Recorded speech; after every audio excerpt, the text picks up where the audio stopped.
దుర్మార్గం అంటే ఇంకొక విషయాన్ని ఈ సందర్భంగా చెప్పాలి మేము మీకు. ఇవాళ నారా చంద్రబాబు నాయుడు గారు కూడా మాట్లాడారు.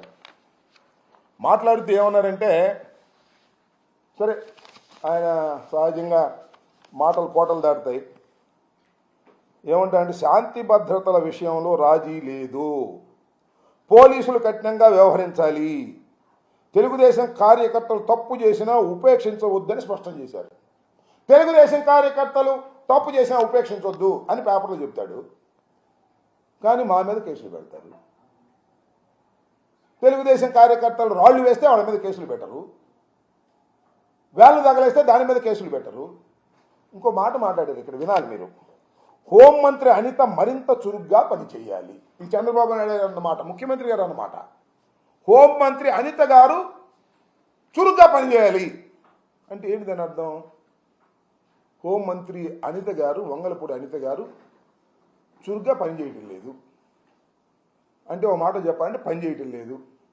ఇంకో మాటలో చెప్పాలంటే ఆమె పనికిరాదు, నేనే లా అండ్ ఆర్డర్ని పర్యవేక్షిస్తా, ఆమె కాదిక అనేటువంటి మాట మాట్లాడారు.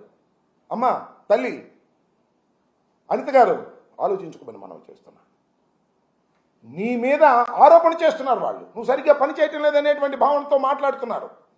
అందువల్లనే కానీ వాళ్ళ తెలుగుదేశం ఆఫీసులో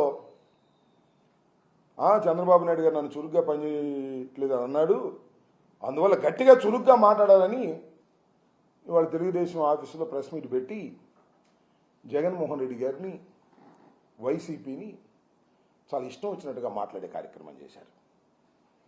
ఏమంటది? పులివెందుల ఎమ్మెల్యే అంటే మాజీ ముఖ్యమంత్రి అనటం ఇష్టం లేదు ఆమెకి.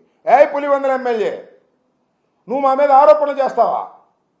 36 హత్యలు జరిగాయని చెప్తావా? మర్యాదగా హత్యల లిస్ట్ నాకు, లేకపోతే నీ మీద కేసు పెడతా అంటే 36 రాజకీయ హత్యలు ఈ 45 రోజుల్లో జరిగాయి అంటే అది తప్పట. జగన్మోహన్ రెడ్డి గారి మీద కూడా కేసు పెడతారంట. పెట్టమ్మా, నీకు ఆ పవర్స్ ఉంటే పెట్టు తల్లి, కాదని మేము అంటలేదే.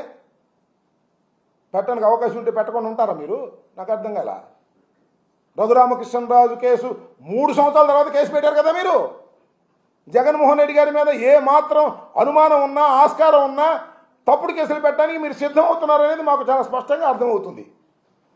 దాంతోపాటు ఏదో అందండి, మాట గుర్తు రావట్లేదు నాకు. జగన్మోహన్ రెడ్డికి ఏమైనా మైండ్ దొబ్బిందా అంది. ఎవరు అన్నది తెలుసా? హోంమంత్రి గారు, మహిళా హోంమంత్రి గారు.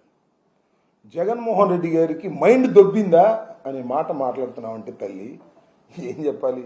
ఈ రాష్ట్రంలో ఇంకా లా అండ్ ఆర్డర్ను కాపాడేటటువంటి పరిస్థితి నీ దగ్గర ఉందని మేము నమ్మాలా? ఎవరికి మైండ్ దొబ్బింది?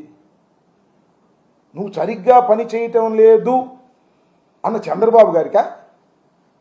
లేదు. ఇట్లాగే మీడియా సమావేశంలో మిత్రులు అడిగారు, ఏమండి అక్కడ అలా జరుగుతుంది, ఇక్కడ ఎలా జరుగుతుంది, మీరు కట్టడి చేయట్లేదు హోంమంత్రికి అంటే ఏం చేయమంటారు? నన్ను లాఠీ పట్టుకోమంటారా? తుపాకీ పట్టుకోమంటారా? అన్నవాళ్ళకు దొబ్బిందా? నువ్వు లాఠీ తుపాకీ పట్టుకుంటావా? లాఠీ పట్టుకునేటటువంటి పోలీసుని అయ్యా లాఠీ ఉపయోగించు సందర్భం వచ్చినప్పుడు అని చెప్పు.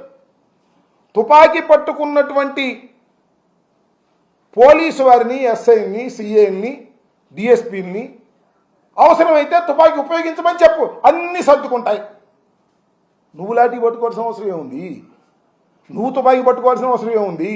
ఎంత వ్యవస్థ ఉంది, ఎంతమంది ఐపీఎస్ ఆఫీసర్లు ఉన్నారు, ఎంతమంది డీజీపీ ఐజీలు ఉన్నారు, ఎంతమంది ఎస్పీలు ఉన్నారు, ఎంతమంది డిఎస్పీలు ఉన్నారు.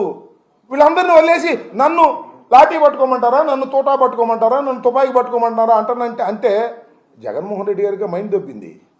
ఏం మాటలవి? ఒక పద్ధతి లేకోకుండా మాట్లాడేటువంటి కార్యక్రమం చేస్తున్నారు. మొత్తం జరిగినవన్నీ కూడా నేను ఎత్తిన పడేస్తారు, గుర్తుపెట్టుకోమని మనవి చేస్తున్నా. కాస్త జాగ్రత్తగా మాట్లాడండి. మీరు ఇటువరకులాగా తెలుగుదేశం మహిళా అధ్యక్షురాలు కాదు, యూఆర్ రెస్పాన్సిబుల్ పోస్ట్లో ఉన్నారు. మీరు హోంమంత్రిగా ఉన్నారు.